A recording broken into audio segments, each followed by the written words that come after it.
પ્રભુમાં દરેકને પ્રેમી સલામ. ફરી એકવાર હું તમારું સ્વાગત કરું છું આપણા યુટ્યુબ ચેનલ બિબ્લિકલ શેફર્ડમાં.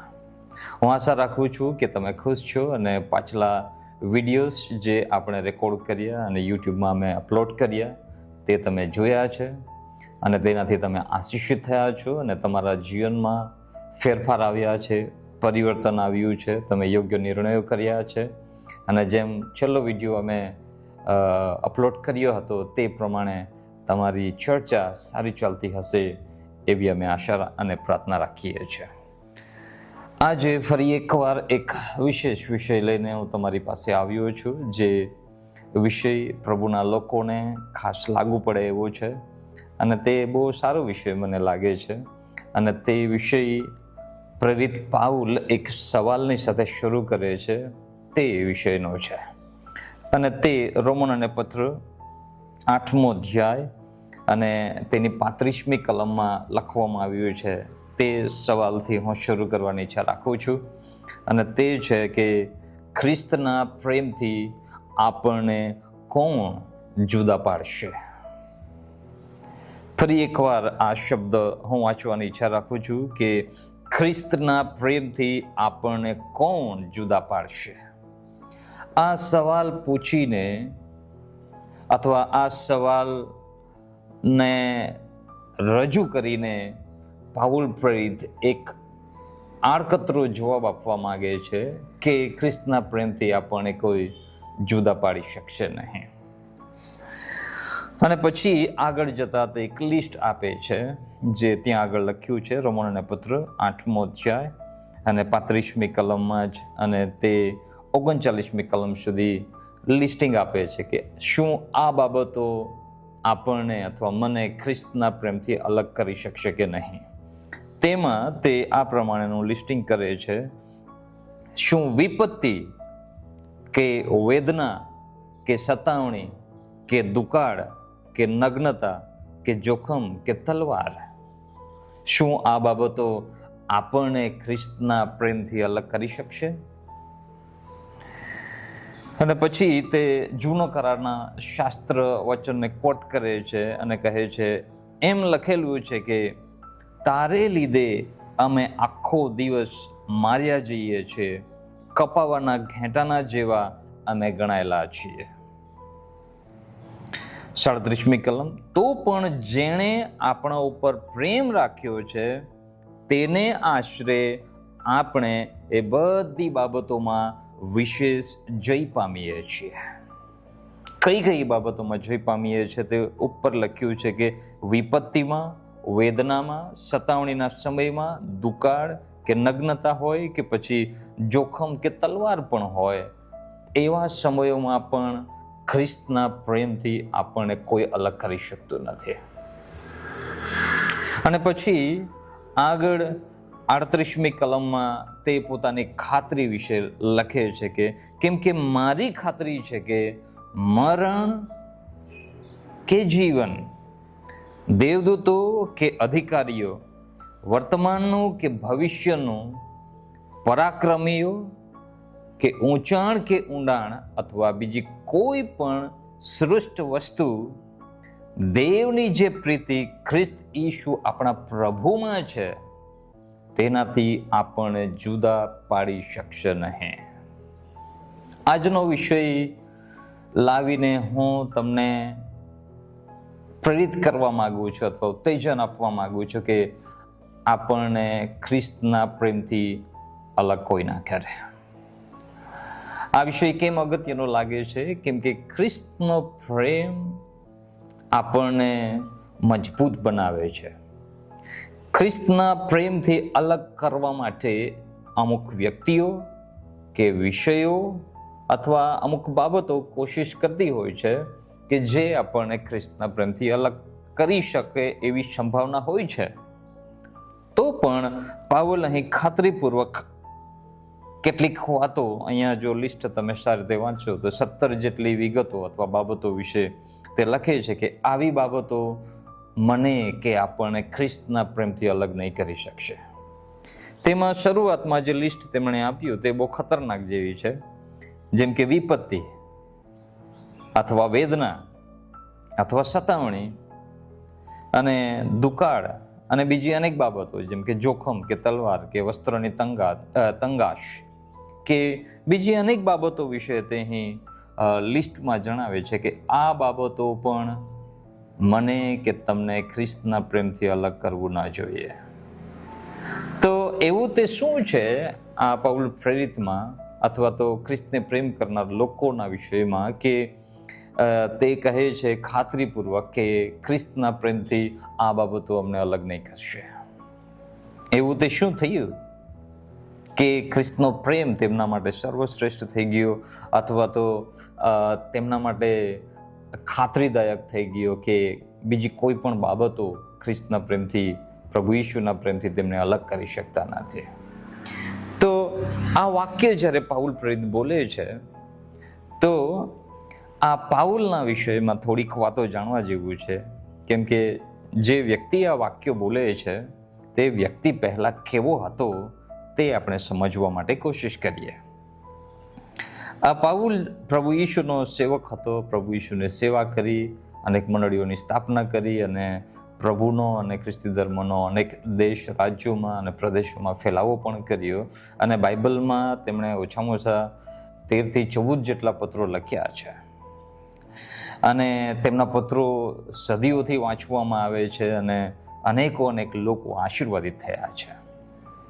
પણ આજે પ્રેરિત પાઉલ જ્યારે આ વાક્ય બોલે છે તો કે ખ્રિસ્તના પ્રેમથી આપણને કોણ જુદા પાડશે? પરંતુ આ જ વ્યક્તિ પહેલા એવો નહોતો. તે ખ્રિસ્તને પ્રેમ કરનાર વ્યક્તિ નહોતો. હકીકતમાં તે ખ્રિસ્તનો વિરોધી હતો. તે ખ્રિસ્તી લોકોનો વિરોધી અને ખ્રિસ્તીઓને જુલમ કરનાર અને તેમને ઘણા લોકોને મારી નાખનાર અને મારી નાખવા માટે સહમતિ આપનાર એવો આ વ્યક્તિ હતો. તો બાઇબલમાં તેના વિશે તેમના જ શબ્દોમાં કેટલીક સાક્ષીઓ આપવામાં આવી છે. જેમ કે પ્રેરિતોના કૃત્યો 22મો અધ્યાયમાં જો આપણે જઈએ તો પ્રેરિતોના કૃત્યો 22મો અધ્યાયમાં તે પોતે કઈ સાક્ષી આપે છે પોતાના વિષયમાં, તે હું તમારી આગળ વાંચવાની ઈચ્છા રાખું છું. પ્રેરિતોના કૃત્યો 22મો અધ્યાય અને 3 થી લઈને થોડી આગળની કલમો હું વાંચવાની ઈચ્છા રાખું છું. 8મી કલમ સુધી હું વાંચીશ. આ પાઉલ પ્રેરિત પોતાના વિષયમાં લોકોની આગળ સાક્ષી આપે છે કે હું પહેલા આવો હતો.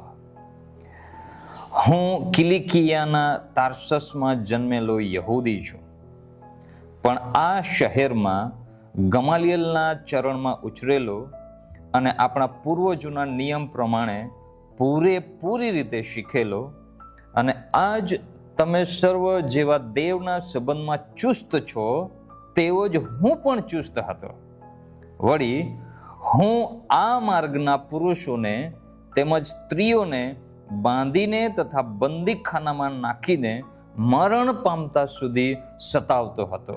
આ માર્ગના પુરુષો અને સ્ત્રીઓ એટલે કે ખ્રિસ્તી લોકોની વાત કરે છે.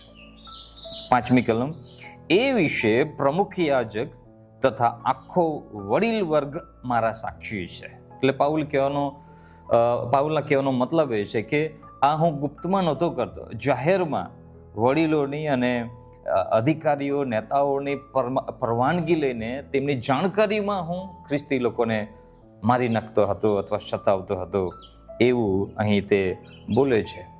વળી એમની પાસેથી ભાઈઓ ઉપર પત્રો લઈને હું દમસ્ક જવા નીકળ્યો, એ માટે કે જેઓ ત્યાં હતા તેઓને પણ બાંધીને હું શિક્ષા કરવા સારું યરુશલેમ લાવું. ચાલતા ચાલતા હું દમસ્ક પાસે પહોંચ્યો ત્યારે લગભગ મધ્યાહને મારી આસપાસ આકાશમાંથી એકાએક મોટો પ્રકાશ ઝબૂક્યો.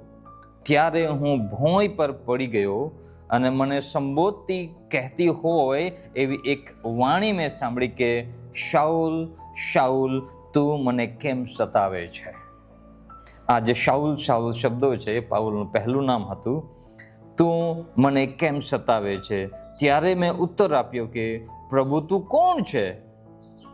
તેણે મને કહ્યું કે હું ઈશુ નાજારી છું, જેને તું સતાવે છે તે. આ જે વર્ણન કરવામાં આવ્યું છે તે પાઉલ પ્રેરિતના પોતાના શબ્દો છે.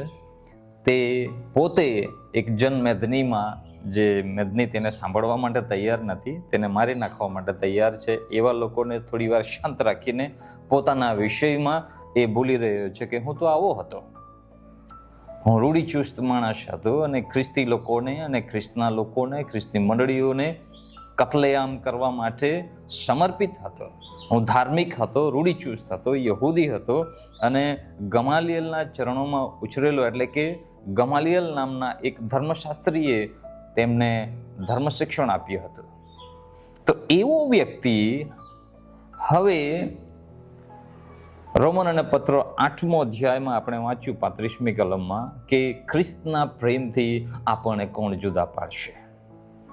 શું કહેવાનો ભાવાર્થ એ છે કે પાઉલ પહેલા ઈશુને પ્રેમ કરતો નહોતો, કે ઈશુના લોકોને પણ પ્રેમ રાખતો ન હતો, પણ થોડા વર્ષો પછી એમના જીવનમાં એક અજાયબ પરિવર્તન આવે છે અને તે પ્રભુ ઈસુ ખ્રિસ્ત સાથેને તેની મુલાકાતને લીધે થાય છે.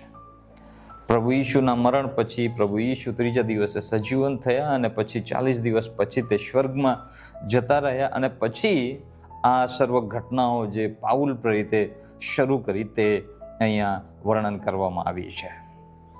અને તેને બદલવું અસંભવ હતું અને તેનાથી ખ્રિસ્તી લોકો ખાસ કરીને ઘણા ડરતા હતા અને સંતાઈ ગયા હતા અને તેની સતાવણીને લીધે, જુલમને લીધે અને તેના લીધે લોકો અહીં નાસી પણ ગયા હતા. અને એવા સમયમાં પ્રભુ ઈસુ પોતે તેને દર્શન આપે છે અને દર્શન આપે છે ત્યારે, એટલે કે દેખીતું દર્શન છે એવું જ દેખાય છે અહીંયા તો, અને કહે છે કે શાઉલ શાઉલ તું મને કેમ સતાવે છે. હકીકતમાં શાઉલ, અથવા આપણે બીજા શબ્દોમાં બોલીએ પાઉલ, એ તો પ્રભુના લોકોને સતાવતો હતો, પણ સતાવણી તે ઈશુને કરી રહ્યા છે એવું અહીંયા ઈશુ બોલે છે, તું મને કેમ સતાવે છે. અને ત્યારે તે પૂછે છે પ્રભુ તું કોણ છે, અને જવાબ આવે છે હું ઈશુ નાજારી છું જેને તું સતાવે છે.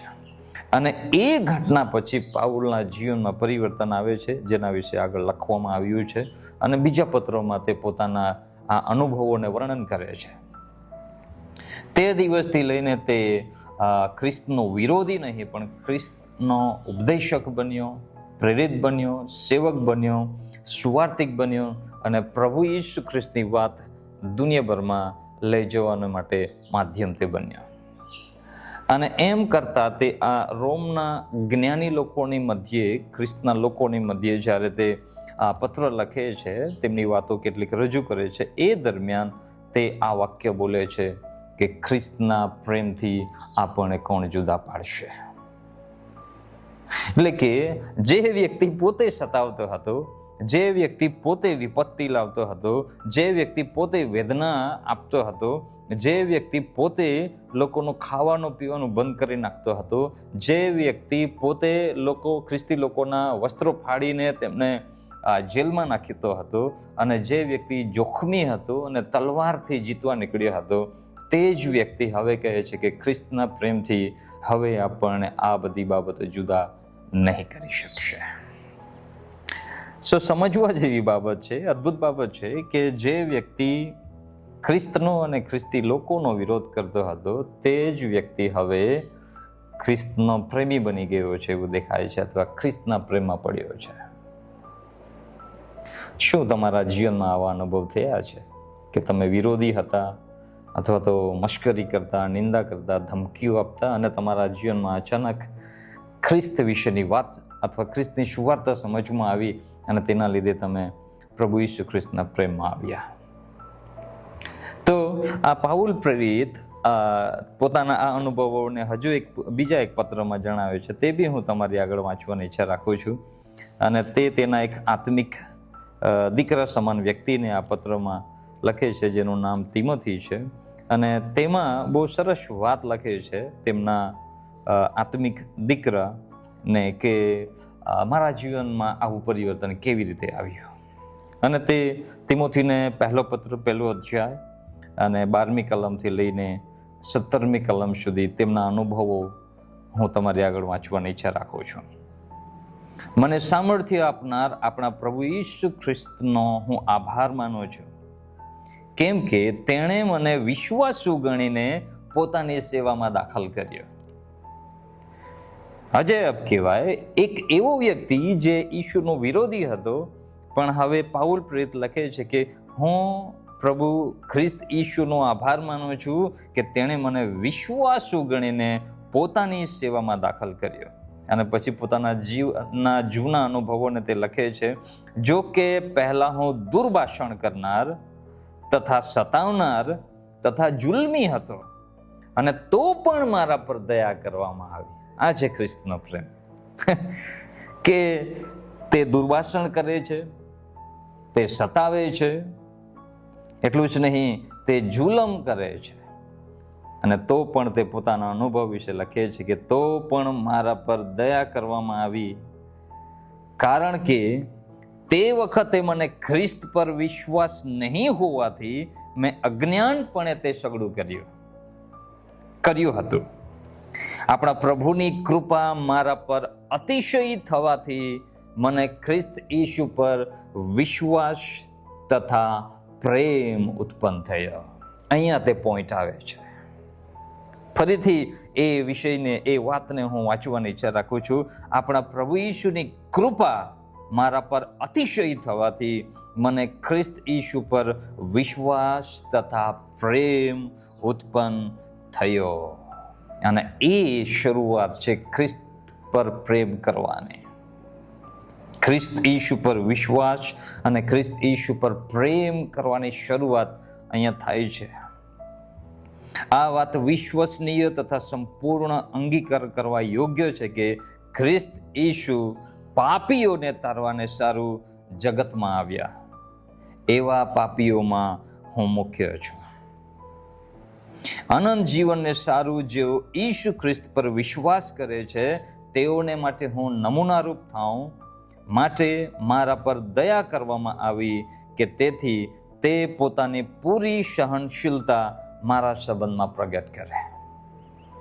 કેવું જોરદાર રૂપાંતર, પરિવર્તન, બદલાણ આ વ્યક્તિના જીવનમાં આવ્યું છે.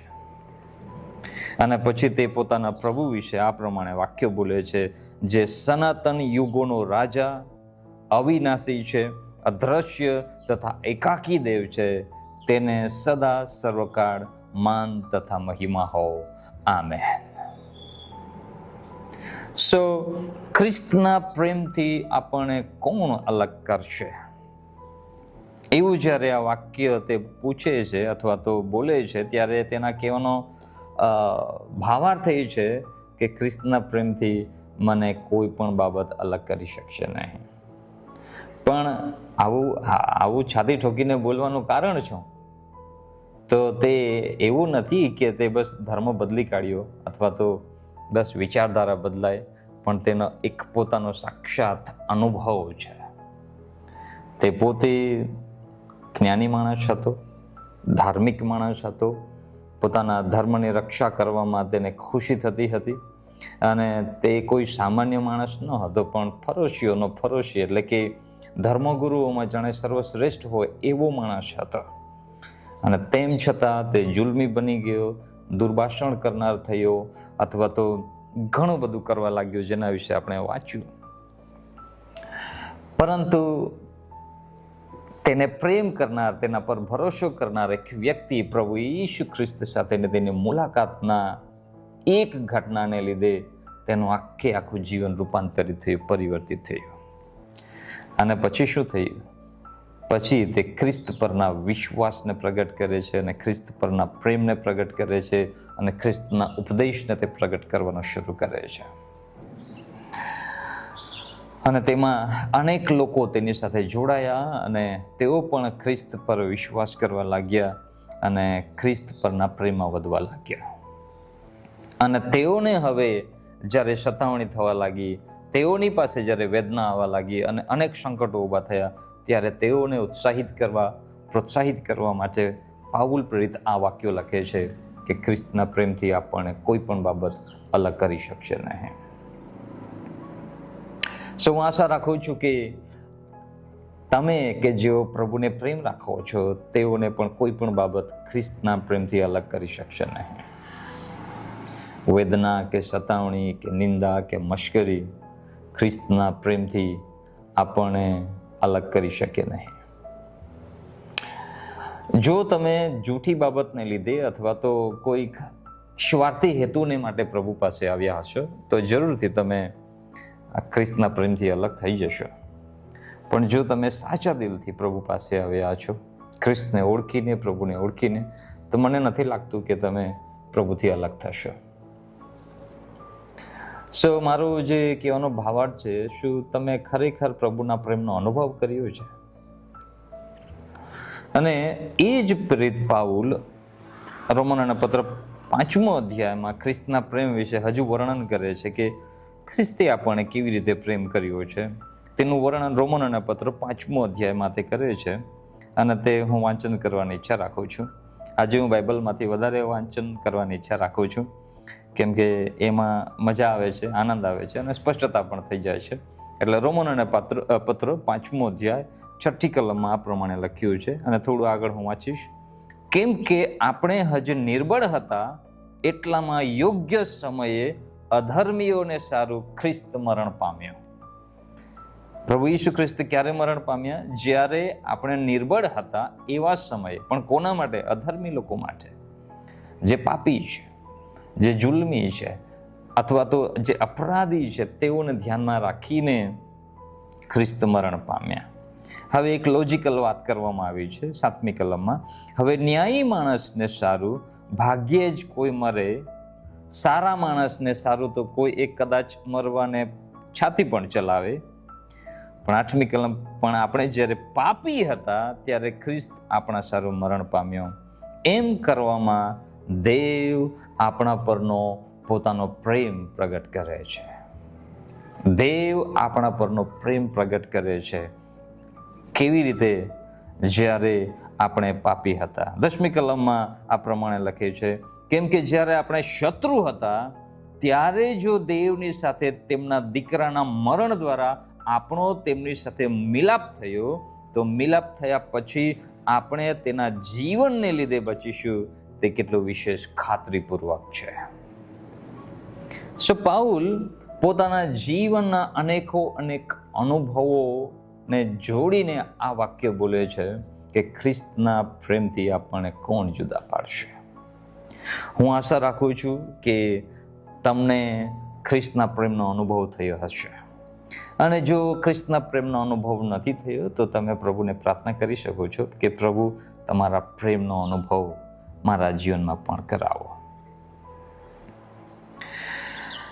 હવે જ્યારે ખ્રિસ્તના પ્રેમથી આપણને કોણ જુદા પાડશે એવી વાત નીકળી છે, ત્યારે આને લિસ્ટ પણ આપણે વાંચ્યું રોમન 8મો અધ્યાયમાં કે 17 જેટલી બાબતો જે આપવામાં આવી છે. એવી લિસ્ટ તમે પોતાના વિશે ચેક કરી શકો. શું આ બાબતો મને ખ્રિસ્તના પ્રેમથી અલગ કરી શકે?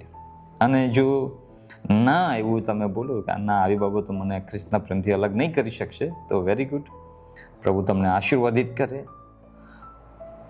પણ બાઇબલમાં હવે હજુ થોડું ઝીણવટપૂર્વક અભ્યાસ કરવા કોશિશ કરી અને મેં એવું જાણવા કોશિશ કરી છે, તો મને કેટલીક બાબતો એવી નજરે પડી છે જે આપણને ખ્રિસ્તના પ્રેમથી અલગ કરવા માટે સક્ષમ છે અથવા અલગ કરી શકે છે.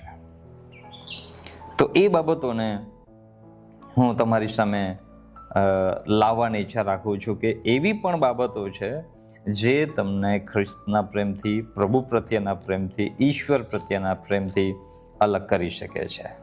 તો ચાલો ફરી એકવાર આપણે બાઇબલ ખોલીએ અને 2 તિમોથી 4થો અધ્યાય અને તેની 10મી કલમમાં એ જ પાઉલ પ્રેરિત તેમના એક સાથી મિત્ર વિશે અથવા તો એક શિષ્ય વિશે બાબત લખે છે, તે હું તમારી આગળ વાંચવાની ઈચ્છા રાખું છું.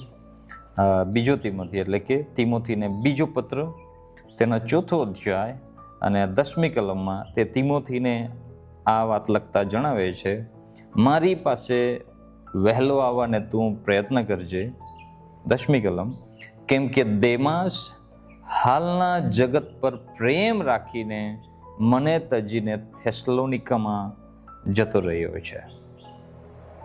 અહીંયા દેમાસ એક એવો વ્યક્તિ હતો જે સંત પાઉલની સાથે રહીને પ્રભુ ઈસુની સેવા કરતો, પ્રભુને પ્રેમ કરતો હતો.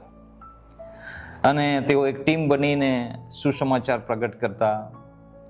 અને એવા સમયમાં એક ઘટના બની છે અને તેનું વર્ણન તિમોથીને માટે પાઉલ પ્રેરિત કરે છે કે દેમાસ હાલના જગત પર પ્રેમ રાખીને મને તજીને જતો રહ્યો છે. અહીંયા દેમાસ વિશે એક શબ્દ પાઉલ પ્રેરિત લખે છે કે હાલના જગત પર પ્રેમ રાખીને મને છોડીને જતો રહ્યો છે. બીજા શબ્દોમાં બોલીએ તો તે હવે આપણી સાથે નથી, અથવા તો પ્રભુથી દૂર થઈ ગયો છે, સુવાર્તાથી દૂર થઈ ગયો છે અને ખ્રિસ્તથી અલગ થયો છે, કેમ કે તે હવે હાલના જગત પર પ્રેમ રાખે છે. તો અમુક લોકોને સવાલ થાય છે, શું જગત પર પ્રેમ નહીં કરવું જોઈએ? કેમ કે યોહાન 3:16 કલમ તો એવું કહે છે કે દેવે જગત પર એટલી પ્રીતિ કરી. સો આ જગત શબ્દનો અલગ વ્યાખ્યા મારે સમજાવવું જોઈએ. અથવા તો આપણે બધાએ સમજવું જોઈએ કે દુનિયાદારી અથવા જગત શું છે તે સમજવા કોશિશ કરીએ. સો અહીંયા કીધું કે જગત પર પ્રેમ કરીને જતો રહ્યો છે, અથવા તો જગત પ્રત્યે લાલસા રાખીને તે જતો રહ્યો છે. તો યોહાનના પહેલો પત્ર જો આપણે વાંચીએ અને તેના બીજો અધ્યાયમાં આ જગત શું છે તે વિશેની સ્પષ્ટીકરણ કરવામાં આવ્યું છે. યોહાનનો પહેલો પત્ર બીજો અધ્યાય અને તેની 15 અને 16મી કલમમાં આ પ્રમાણે લખ્યું છે: જગત પર અથવા જગતમાંના વાના પર પ્રેમ ન રાખો. હવે અમુકને વિચાર આવશે કે જગત પર પ્રેમ નહીં કરવાનો. તો વાત એવી નથી, આગળ એની સ્પષ્ટતા પણ કરવામાં આવી છે. જો કોઈ જગત પર પ્રેમ રાખે તો તેનામાં પિતા પરનો પ્રેમ નથી. જોયું તમે, ખ્રિસ્તના પ્રેમથી આપણને કોણ જુદા પાડશે? જગત પ્રત્યેનો પ્રેમ. પણ હવે જગત શું છે તે 16મી કલમમાં તેનો ખુલાસો કરવામાં આવ્યો છે. કેમ કે જગતમાં જે સર્વ છે, એટલે દૈહિક વાસના તથા આંખોની લાલસા તથા જીવનનો અહંકાર તે પિતાથી નથી પણ જગતથી છે. જગત તથા તેની લાલસા જતા રહે છે, પણ જે દેવની ઈચ્છા પૂર્ણ કરે છે તે સદા રહે છે. અહીંયા જગત શું છે બાઇબલના દ્રષ્ટિકોણમાં તેનું વર્ણન પ્રેરિત યોહાન કરે છે. અને જગત શું છે? જગત એટલે કે બાઇબલના દ્રષ્ટિકોણથી દૈહિક વાસના અથવા લાલસા, દેહની, શરીરની લાલસાઓને જગત સાથે સરખાવવામાં આવ્યું છે. દુનિયાદારી, સાંસારિકતા સાથે સરખાવવામાં આવ્યું છે. અને બીજું આંખોની લાલસા. આંખોની લાલસા ભયાનક હોય છે અને એ બાબતોને જગત સાથે સરખાવવામાં આવ્યું છે અથવા દુનિયાદારી સાથે સરખાવવામાં આવ્યું છે. અને જીવનનો અહંકાર, અહંકાર એટલે ઘમંડ, અભિમાન. એટલે જીવન એટલે કે જીવન જે પૃથ્વી પરના જે આશીર્વાદો અથવા સુવિધાઓ છે, સગવડો છે, તેના લીધે લોકો અભિમાન કરે, અહંકાર કરે.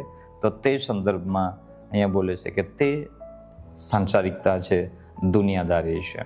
એટલે જ્યારે પાઉલ પ્રેરિત કહે છે કે દેમાસ હાલના જગત પર પ્રેમ રાખીને મને છોડીને જતો રહ્યો છે, એટલે કે તે ખ્રિસ્તના પ્રેમથી અલગ થઈ ગયો છે. દેવ પિતા પરના પ્રેમને તેણે છોડી દીધો છે એવું કહેવા માંગે છે. સીધા શબ્દોમાં બોલીએ તો દેહની લાલસા અથવા આંખોની જે લાલસા છે અને જે જીવનનો અહંકાર છે, તે બાબતો આપણને ખ્રિસ્તના પ્રેમથી અલગ કરી શકે છે.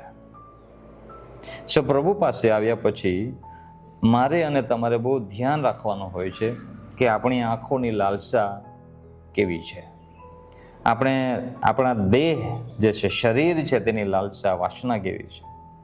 અથવા તો જીવનમાં જે આપણને સુવિધાઓ મળે, ધન મળે કે પૈસા મળે કે પછી સંપત્તિ હોય કે જ્ઞાન, બુદ્ધિ કે ડહાપણ, અથવા તો સારી ઓળખાણ હોય કે પદવી હોય, તો એ વિશે હંમેશા સાવધાન રહેવાનું ભાઈ. કેમ કે ઘણીવાર એવું બને છે કે તમારી પાસે આ બધા આશીર્વાદો હોય, સગવડો હોય, અને તોય તમે ખ્રિસ્તના પ્રેમથી અલગ થઈ જતા હોય. સો જગત પરના પ્રેમ વિશે હંમેશા સાવધાન રહેવાનું. ફરી એકવાર સ્પષ્ટીકરણ કરું છું કે જગત પર પ્રેમ કરવું એટલે કે દેહ, શરીરની બાબતો અથવા તો આંખોની લાલસા કે જીવનમાં જે મળતી પદવીઓ કે પછી જે સગળી સુવિધાઓ છે તે વિશે હંમેશા સાવધ રહીએ. બીજું એક બાબત આપણને ખ્રિસ્તના પ્રેમથી અલગ કરી શકે છે એવું પ્રભુ ઈસુ ખ્રિસ્તના ખાસ શિષ્યોએ કીધું છે, અને તે છે પિતરે આ વાત લખી છે. અને પિતરનો બીજો પત્ર, તેનો બીજો અધ્યાયમાં આ વાત લખવામાં આવ્યું છે. અને તેના માટે જો હું ટાઇટલ આપું તો નાશકારક પાખંડી મતો અથવા તો દુર્મત અથવા તો ખોટું શિક્ષણ તમને ખ્રિસ્તના પ્રેમથી અલગ કરી શકે છે. પેલું મેં કહ્યું કે જગત પરનો પ્રેમ અથવા લાલસાઓ ખ્રિસ્તના પ્રેમથી આપણને અલગ કરી શકે. બીજું અત્યારે આપણે જોઈ રહ્યા છે પિતરના શબ્દોમાં કે તે નાશકારક પાખંડી મતો અથવા તો વિચારધારાઓ આપણને ખ્રિસ્તના પ્રેમથી અલગ કરી શકે છે. તે વિશે આખો બીજો અધ્યાય તેનું વર્ણન કરે છે. પણ પિતરનો બીજો પત્ર, બીજો અધ્યાય અને 19થી લઈને 22મી કલમ સુધી હું વાંચન કરવાની ઈચ્છા રાખીશ, જે આ વિષયને સ્પષ્ટીકરણ આપવા માટે કોશિશ કરે છે. તેઓ એટલે કે ખોટા પ્રબોધકો અથવા તો ખોટા ઉપદેશકો સ્વતંત્રતા મળવાનું વચન આપે છે, પણ પોતે પાપના દાસ છે. એટલે કે પાપની ગુલામીમાંથી તમે બહાર નીકળશો એવો વાયદો આપે છે, એવા ઉપદેશો આપીને, એવા પ્રચાર કરીને, પણ પોતે પાપના દાસ છે. કેમ કે માણસને જે કંઈ જીતે છે તે જ તેને પોતાનો દાસ કરી લે છે. 20મી કલમ. કેમ કે આપણા પ્રભુ તથા તારનાર ઈસુ ખ્રિસ્તને ઓળખીને એટલે કે તેના પ્રેમમાં આવીને જો તેઓ જગતની મલિનતાથી છૂટીને પાછા તેમાં ફસાઈને હારી ગયા, તો તેઓની છેલ્લી દશા પહેલીના કરતા બુરી છે. કારણ કે એકવાર ન્યાયીપણાનો માર્ગ જાણ્યા પછી તેઓને જે પવિત્ર આજ્ઞા આપવામાં આવી તેથી પાછા ફરી જવું, એ કરતા તેઓ તે માર્ગ વિશે અજાણ્યા રહ્યા હોત તો સારું થાત.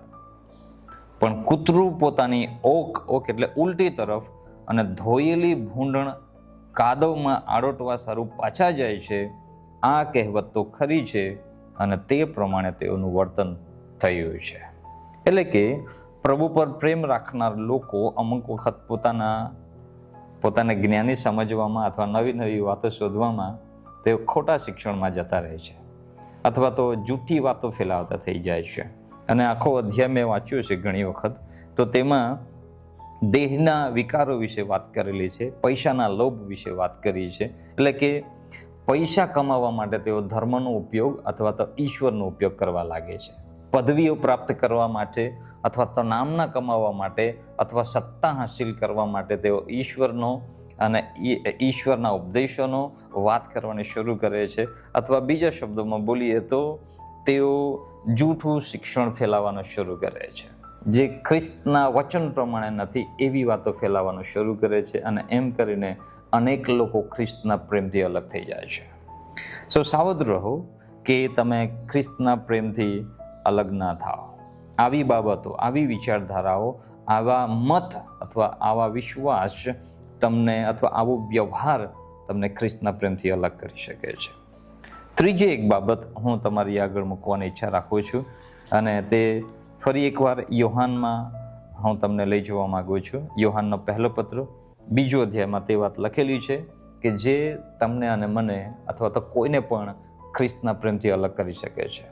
અને તે છે તમારા પોતાના ભાઈઓ પરનો દ્વેષ એટલે કે નફરત અથવા તો કડવાશ. તમે ગમે તે શબ્દ વિચારવાની ઈચ્છા રાખી શકો એવા શબ્દો અથવા તો એવો વ્યવહાર જે તમારા પોતાના પરિવારના લોકો પ્રત્યેની નફરતમાં દોરી જાય છે. અહીંયા જે પ્રમાણે લખ્યું છે કે વહાલાઓ નવી આજ્ઞા નહીં, યોહાનનો પહેલો પત્ર બીજો અધ્યાય 7મી કલમથી, વહાલાઓ નવી આજ્ઞા નહીં પણ જૂની આજ્ઞા જે આરંભથી તમારી પાસે હતી તે હું તમને લખું છું. જે વચન તમે સાંભળ્યું તે જ જૂની આજ્ઞા છે. વળી નવી આજ્ઞા જે તેનામાં તથા તમારામાં સત્ય છે તે હું તમને લખું છું. કેમ કે અંધકાર જતો રહે છે અને ખરો પ્રકાશ હમણાં પ્રકાશે છે. અને પછી જુઓ, જે કોઈ કહે છે કે હું પ્રકાશમાં છું છતાં પોતાના ભાઈ પર દ્વેષ રાખે છે તે હજી સુધી અંધકારમાં છે. જે કોઈ પોતાના ભાઈ પર પ્રેમ રાખે છે તે પ્રકાશમાં રહે છે અને તેનામાં ઠોકર ખાવાનું કારણ નથી. પણ જે કોઈ પોતાના ભાઈ પર દ્વેષ રાખે છે તે અંધકારમાં છે, અંધકારમાં ચાલે છે અને પોતે ક્યાં જાય છે તે જાણતો નથી, કેમ કે અંધકારે તેની આંખો આંધળી કરી નાખી છે. આ શાસ્ત્ર ભાગ સ્પષ્ટતાથી લખે છે, જણાવે છે કે જો તમે તમારા પડોશીને પ્રેમ કરી શકતા નથી, જો તમે તમારા મંડળીના લોકોને પ્રેમ કરી શકતા નથી, જો તમે તમારા પરિવારના સભ્યોની સાથે પ્રેમથી રહેતા નથી, તો તમે હજી સુધી અંધારામાં છો, તમે પ્રકાશમાં નથી, અથવા ઈશ્વરને પ્રેમ કરવાનો ખોટો દાવો કરો છો. અને એટલા માટે આપણે ધ્યાન રાખવાનું છે, સાવધ રહેવાનું છે કે આ જે દ્વેષ ભાવના છે, નફરતી ભાવના છે, કડવાશ છે, કોઈના પ્રત્યે તમે હિંસાની બાબત જો વિચારતા હોય તો એ તમને ખ્રિસ્તના પ્રેમથી અલગ કરી નાખશે. 3 બાબતો મેં તમારી આગળ મૂકી છે. જગત પરનો પ્રેમ, એની સ્પષ્ટીકરણ મેં તમને કહ્યું કે દેહની લાલસા અથવા તો આંખોની લાલસા અથવા જીવનનો અહંકાર એ સંસારિકતા, દુનિયાદારીને દર્શાવે છે. અને તેના પ્રત્યેનો પ્રેમ જો તમે રાખવા કોશિશ કરો છો અથવા એમાં ટેવાયેલા છો તો ખ્રિસ્તના પ્રેમથી તમે અલગ થઈ જાઓ છો. બીજી બાબત આપણે જોયું કે નાશ કરનાર પાખંડી મત અથવા વિચારધારાઓ તમને ખ્રિસ્તના પ્રેમથી અલગ કરી શકે છે. અને ત્રીજી બાબત મેં તમને કહ્યું કે આપણા અડોશી પડોશી, આપણા પોતાના લોકો, આપણા પોતાના ઘરના લોકોને જો તમે નફરત કરતા હોય, તેમના પ્રત્યે જો તમે કડવાશ રાખતા હોય, દ્વેષ રાખતા હોય, તો મને નથી લાગતું કે તમે ખ્રિસ્તના પ્રેમની સાથે જોડાયેલા છો. તમે તો ખ્રિસ્તના પ્રેમથી અલગ થઈ ગયા છો. પાઉલ પ્રેરિત આપણને આ બાબતો લખીને શું કહેવા માંગે છે? ખ્રિસ્તના પ્રેમથી આપણને કોણ જુદા પાડશે? કોઈ નહીં, કોઈ નહીં, કોઈ નહીં. અને કેટલા બધા પોઈન્ટ તે આપે છે કે આટલી બધી બાબતો અમને ખ્રિસ્તના પ્રેમથી અલગ નહીં કરશે. અને તેમ છતાંય બીજા શાસ્ત્ર ભાગોને તપાસ કરીએ તો અનેક એવી બાબતો છે જે આપણને ખ્રિસ્તના પ્રેમથી અલગ કરી શકે છે. અને માટે આપણે સાવધાન રહેવું જોઈએ. અને એફેસસ નામનું એક શહેર હતું અને ત્યાં એક પત્ર લખવામાં આવ્યો હતો અને પ્રભુ એક સંદેશ તેઓને માટે પાઠવ્યો હતો. તે વાંચવાની હું ઈચ્છા રાખું છું. અને ત્યાં પ્રભુ એક ફરિયાદ કરે છે તે મંડળીના લોકોને, તે ખ્રિસ્તના લોકોને, પ્રભુના લોકોને કે જેઓ પ્રભુને પહેલાં બહુ પ્રેમ રાખતા હતા, પણ હવે તે પ્રભુ ફરિયાદ કરે છે તેમના માટે. અને આ પ્રમાણે છે, તો પણ તારી વિરુદ્ધ મારે આટલું છે કે તે તારા પ્રથમના પ્રેમનો ત્યાગ કર્યો છે. એ માટે તું જ્યાંથી પડ્યો છે તે યાદ કરીને પસ્તાવો કર અને પ્રથમના જેવા કામ કર, નહીં તો હું તારી પાસે આવીશ અને જો તું પસ્તાવો નહીં કરે તો તારી દીવીને તેની જગ્યાએથી હું ખસેડી દઈશ. કહેવાનો ભાવાર્થ એ છે કે અનેક એવી બાબતો હોય છે જે આપણને ખ્રિસ્તના પ્રેમથી અલગ કરી શકે છે. અને એટલા માટે સાવધાન રહીએ. અહીંયા જે એફેસસ તો ધ બેસ્ટ મંડળી ગણાતી હતી અને તેમ છતાં પ્રભુ તેમના વિશે ફરિયાદ કરે છે કે તમે મારા પ્રત્યેના પ્રેમથી અલગ થઈ રહ્યા છો અથવા થઈ ગયા છો. ચાલો આજે આપણા જીવનને તપાસ કરીએ, વિચાર કરીએ, પ્રભુ ઈસુ ખ્રિસ્તના પ્રેમમાં આપણે ગળાડૂબ છીએ કે નથી? શું આપણે જગત પર પ્રેમ રાખનાર બની ગયા છે અને એના લીધે પ્રભુથી અલગ થયા? અથવા તો આપણે એવી ખોટી વિચારધારાઓમાં ફસાઈ ગયા કે જે બાઇબલ પ્રમાણે નથી, અથવા તો માનવ જાતને નુકસાન કરે એવી વિચારધારાઓમાં ફસાઈ ગયા છીએ? અથવા ત્રીજું, શું આપણે દ્વેષ ભાવના રાખનાર બની ગયા છે? શું આપણે નફરતી બની ગયા છે? શું આપણે કડવાશ રાખનાર બની ગયા? કોના પ્રત્યે? આપણા પોતાના લોકો માટે, આપણા પોતાના ઘરના સગા, જેમ કે અમુક લોકો પોતાના મા બાપ માટે પણ કડવાશ રાખતા હોય છે અથવા તો દ્વેષ, નફરત રાખતા હોય છે. તો એ બધી બાબતોથી આપણે દૂર રહીએ અને પ્રભુના લોકો તરીકે આપણે ખ્રિસ્તના પ્રેમમાં ગળાડૂબ રહીએ અને પ્રભુની આજ્ઞાઓનું પાલન કરીને પ્રભુના લોકોને શોભે એવી રીતે આપણે જીવન જીવીએ. અને આ આપણા દેશને માટે, આપણા પ્રદેશને માટે, આપણા પોતાના લોકોને માટે આપણે આશીર્વાદનું કારણ બનીએ અને પાઉલ જેમ કહે છે તેમ આપણે નમૂના પાત્ર લોકો બનીએ. બીજાને માટે આપણે ઠોકરનું કારણ ન બનીએ, પણ બીજાને માટે આપણે આશીર્વાદનું કારણ બનીએ, બીજાને માટે આપણે નમૂનારૂપ બનીએ, કે જેથી આપણા જીવનોને જોઈને બીજા અનેક લોકો પ્રભુ પ્રત્યેના પ્રેમ અને વિશ્વાસમાં આકર્ષિત થઈ શકે. So thank you. May God bless you.